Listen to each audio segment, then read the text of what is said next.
Fishermen on Myanmar's Inle Lake performing their amazing balancing act.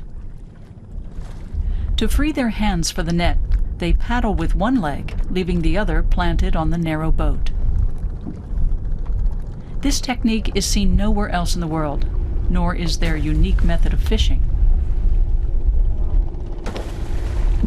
Both have been passed down through the ages, but in recent years there has been one dramatic change: fewer fish. U Win says water pollution in the lake is to blame, as is the growing number of fishermen. An entire way of life for people around the lake is under threat. But for a long time, no one took any action. Until now. U Ton and his colleagues are part of a United Nations initiative. They're coordinating a program to save the lake and its people. The team is passionate about their task. Inle Lake is one of our historic place in our country. So this is my chance to work here to save our inlet. That's why I am very happy here. Yeah. The first stop is an expanse of floating fields anchored to the lake bed with bamboo poles. The dirt used to be packed directly on the pontoons. Now farmers are growing their tomato plants in plastic bags. The idea came from agricultural economist U So. He says farmers will have to change generations of practice, but the results are worth it. Put fertilizer into the bag and put the fertilizer is contained in the bag, not dish into the lake water. It will prevent the degradation of the lake water. And the plastic bags have other advantages. During the last rainstorm, many tomato plants only survived because of the bags. The team arrives in Minigo, one of 6 villages on the lake taking part in the UN program. It's common to see women and children using tanaka, a cosmetic paste made from ground bark that protects and beautifies the skin. 11 organizations are working with the UN. One of them, Myanmar Agro Action, provides education and training for farmers. Today's class is all about earthworms. One man wants to know why the imported worms are considered better than the local variety. The explanation: because they're larger and more effective at producing organic fertilizer.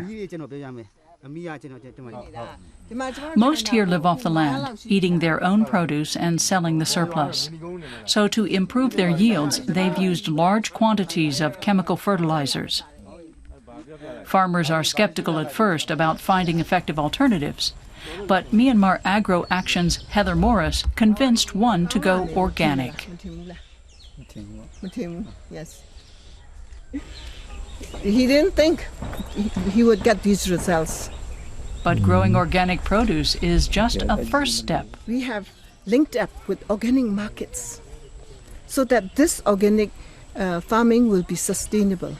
If we just leave and go and we don't link them up with markets, then the farmers are not going to grow organic products.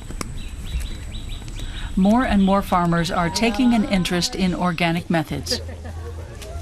Minigo has seen other changes. The village recently introduced trash containers, and now they sort their waste for recycling. This pagoda can only be reached by boat.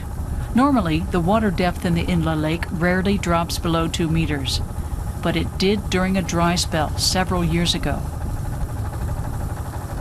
The pagoda was surrounded by thick mud and virtually impossible to reach. For locals, it was a wake-up call about the importance of protecting the environment.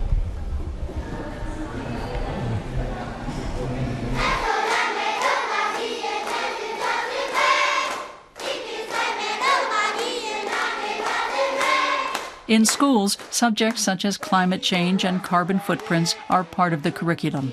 Here, children sing a song about saving Inle Lake.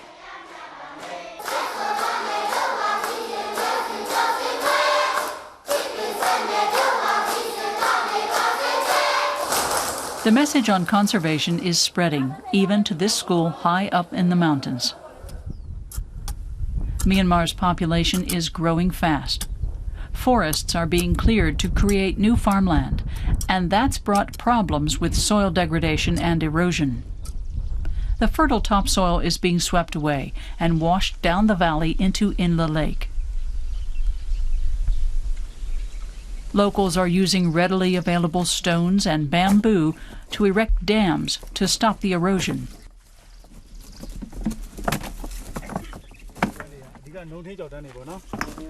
It's a simple measure that benefits both the mountain farmers and the people of Inle Lake.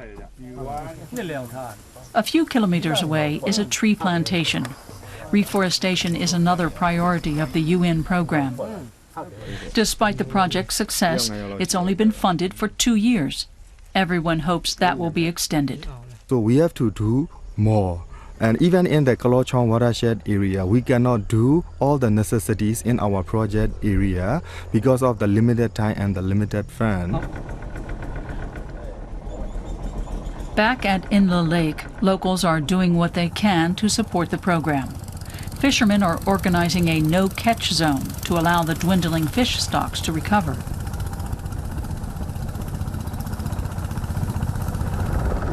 Every few days, they staff observation posts to make sure everyone is sticking to the rules.